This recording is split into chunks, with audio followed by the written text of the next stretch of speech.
Hey, what's up guys? Dennis here from primetraders.com, and today we're going over a daily primer, and what we're going to be doing is explaining the right way to set a stop loss. Today is the 25th of February 2020, which means it's my brother's birthday tomorrow and it's a beautiful day outside, so let's seize it. Now, our stop loss tactic. First, in this daily primer, I'm going to be going over some very important tips on how you should be setting a stop loss.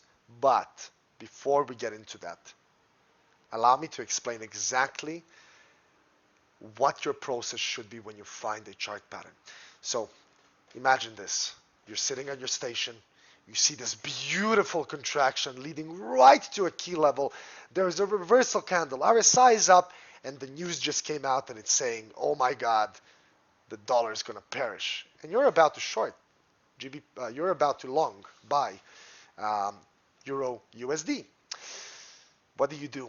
What do you do? Do you enter the trade first? Absolutely fucking not. The first thing you do is find the stop loss level. That is the first thing you do.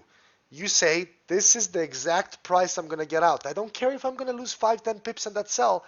This is my exit point. First, you play defense. Then you fucking play offense. Sorry for swearing. Apologies to your women, to your men, to your children. I'll do my best not to swear, but when I'm excited and I'm trying to share an important point, I swear. So, you find an excellent setup. You don't get into that setup. You first say, this is my stop loss level. Very soon, when I go into the tips, I'll explain that. 2, once you find that stop loss level, you then decide what position size you're going to be using. 5%, 10%, or 20%. What do I mean by the percentages? You have $1,000 in your account. 5% means you can open 0.05. 10% means 0.1, or 20% means 0.2. The difference on that is the conviction on the trade you have and the actual exposure you have on your account right now. So if you have no exposure on your account and the perfect trade's right there, you can go 20%. So that's pretty much it. Now a little quote before we go in. If a trade moves in your favor, or in my favor, I will move my initial stop loss and turn it into a trading stop. What do I mean by this? I'm going to move my stop loss into a profit. So break even plus 1, let's say, plus 1 pips in profit, and I'll turn it into a trailing stop loss.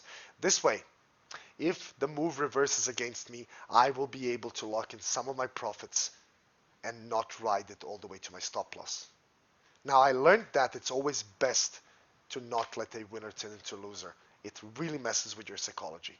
If you want to learn how to do this better, give me a message and I'll help you.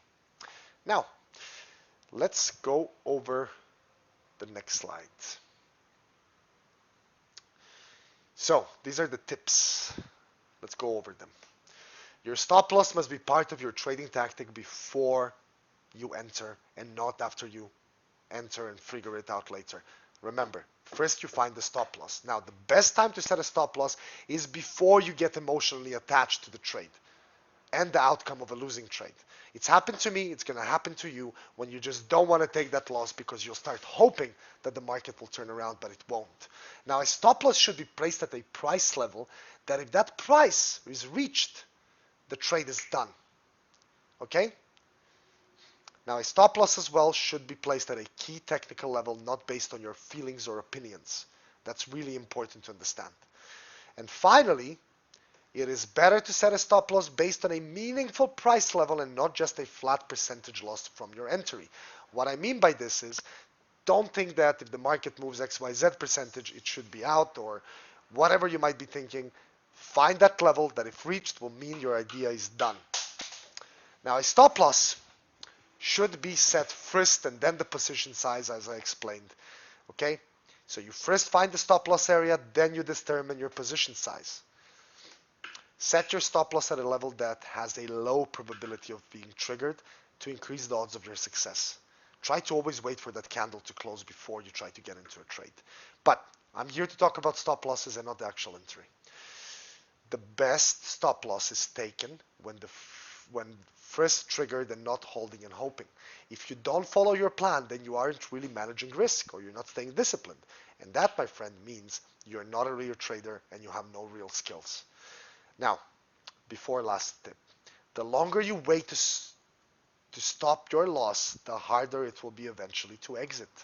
Remember that. The longer you wait to get out of that trade and to take the loss, the harder it will be to get out of it, which means a small problem becomes a big disaster. Last tip, the further your stop loss is from your entry, the smaller your position size should be. So those were 10 solid stop loss tips I just went over. Take a screenshot of this and read them out loud, or read them to yourself. Just understand them a bit better. I was mumbling a little bit too much. So I pretty much explained everything. Remember the previous slide. It's pretty important. First you find the stop loss, then you determine your position size. That's it.